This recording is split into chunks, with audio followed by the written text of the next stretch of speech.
Sin duda alguna, lo que más nos sorprendió y nos trajo duda a todos mientras jugábamos Atomic Heart fue cuando llegamos a este mundo psicodélico y el darnos cuenta que nos habíamos convertido en furros.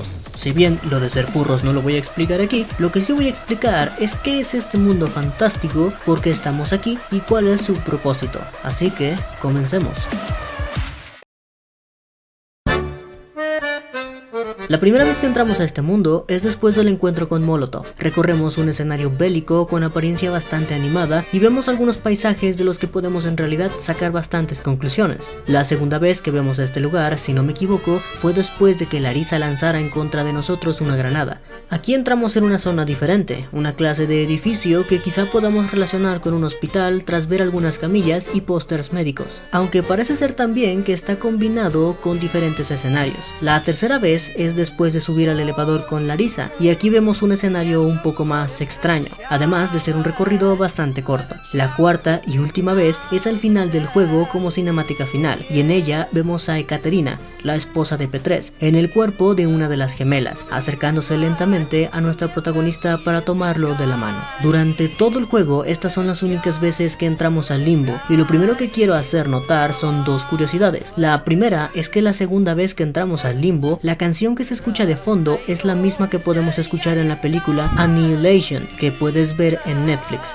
Y puede que sea una coincidencia, pero casualmente el nombre del próximo DLC es Annihilation Instinct. Solo dejaré esto aquí y me iré lentamente. Por otro lado, una constante interesante en cada una de las ocasiones que entramos al limbo es el pequeño Fluffy. Si nunca lo notaste, deberías volver a jugar y tratar de encontrarlo. Conforme avanzas, lo encontrarás varias veces colocado en distintas localizaciones, pero siempre observándote. El detalle con Fluffy es que no solo está dentro del limbo, sino también en la vida real, pues al final del juego, Sakharov interactúa con él. Además, Fluffy era de hecho la contraseña de su laboratorio. En fin, todo esto tiene una explicación, sí, pero será para otro video. Volviendo con el tema del limbo, su origen y propósito es explicado en el juego cuando bajamos a la instalación debajo del faro con Filatova, y es ella misma la que nos explica todo. Fuck is this place, a haunted house or something?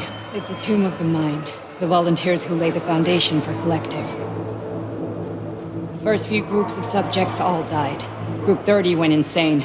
Group 73 killed themselves. Group 101 killed each other. Group 204 was the most successful. They all survived. Their consciousness is now in an imaginary world. We call it Limbo. Poor bastards. No, that's where you're wrong. Chemically speaking, they're all perfectly happy. That's what Collective is all about. The entire world will be just like Why would this. Sechenov want to turn everyone into a bunch of idiots? Was he trying to make fun of the world by making people run around naked and act like animals? No. We were able to prevent the degradation of individual consciousness. Memories, behavior, speech patterns are all preserved.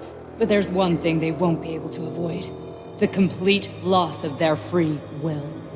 Realmente creo que no hay mucho que explicar, pero lo haré de todos modos porque es mi trabajo, aunque he de decir que tienen que ver los videos sobre el proyecto Atomic Heart, las redes Collective y el proyecto Crowdman, para que puedan entender todo esto de mejor manera. Como ya vimos en los videos que mencioné, para poder entrar a la red Collective es necesario hacerse una cirugía para implantarse el módulo Vashot. Este módulo es precisamente lo que te conecta a la red y lo que también le permite al dueño de The Collective mandar la conciencia de las personas a un mundo personal imaginario, que es precisamente el limbo, mientras que sus cuerpos son controlados como marionetas. Si ya vieron el video del proyecto Crowdman, sabrán de qué estoy hablando, pues básicamente el limbo y el módulo Vashot son las piezas fundamentales para que este proyecto se lleve a cabo, y a su vez el proyecto Crowdman es un elemento clave para que el proyecto Atomic Heart se lleve a cabo. ¿Cómo funciona esta red? Bueno, ya explicamos las bases, la implementación del módulo y la transferencia de la conciencia a un mundo imaginario.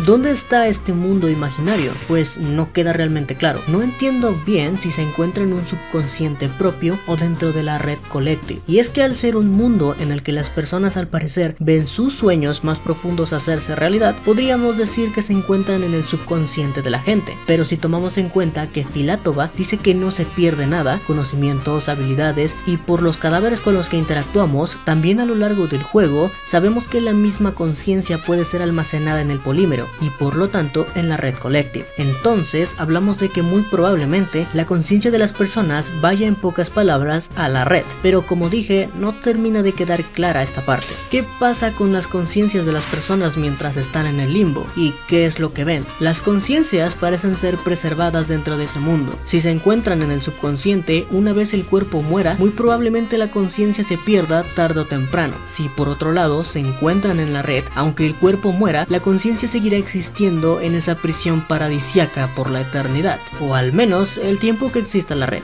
En cuanto a la segunda pregunta, para esto solo hay que analizar un poco todo lo que vemos a lo largo de las veces en la que nosotros estuvimos en el limbo. Durante el primer evento, primero despertamos en una clase de aldea bastante animada, con pequeños detalles infantiles, muy probablemente representando el pasado de P3. Quizá su infancia fue en alguna aldea pequeña en la que se desarrolló de una manera normal. Sin embargo, conforme avanzamos, vemos guerra. Esto puede significar tres cosas desde mi punto de vista. La aldea donde creció alguna vez fue atacada, cosa que creo es improbable. Esta es la representación de las guerras en la que combatió P3, que es lo más probable. O es simplemente la representación de una época, pues recordemos que el juego está ambientado en las guerras mundiales. Para mí lo más probable es la representación de algunas de las batallas en las que P3 peleó, ya que después vemos un submarino y algunos aviones, pero hay una parte en la que vemos honoríficos. No sé si sea la manera en la que lo recibieron en algún momento o es la manera en la que le hubiera gustado volver a casa, en vez de regresar en una camilla herido de gravedad.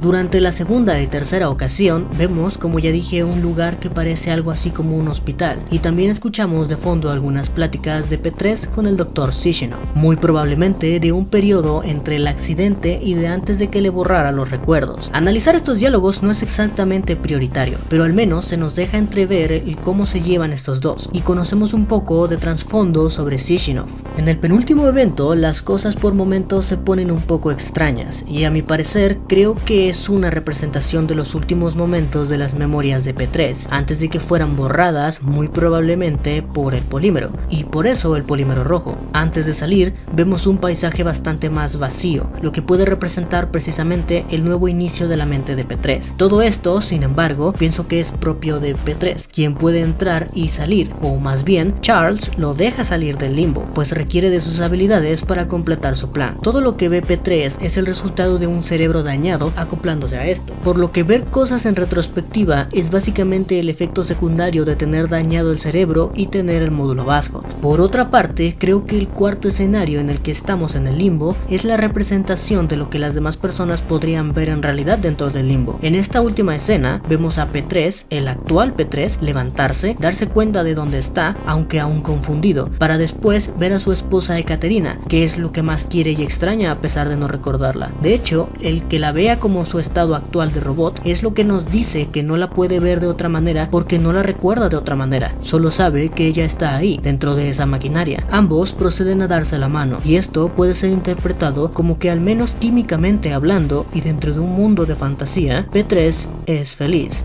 aunque su cuerpo real esté siendo controlado por un asesino global. Creo que todos aquellos que ya están dentro del limbo están presenciando de la misma manera que P3 un final feliz, un sueño que siempre anhelaban haciéndose realidad. Bonito, sí, pero solo parcialmente. En fin, eso es todo lo que tienen que saber sobre el limbo, su propósito y su funcionamiento, además de algunas curiosidades extra y el análisis del significado que esconden los escenarios. Y dime, ¿ya sabías todo esto? ¿Hay algo que pienses que se me haya pasado? Déjame saber lo que piensas aquí abajo en los comentarios. Siempre leo y contesto todos. Recuerden que el tópico de Atomic Heart parece tener un shadow ban en mi canal, así que estos comentarios, cualesquiera que sean, le ayudará a mi contenido y por lo tanto a mí. Ahora sí, sin nada más que decir, yo fui Kevin y no les digo adiós, sino hasta la próxima.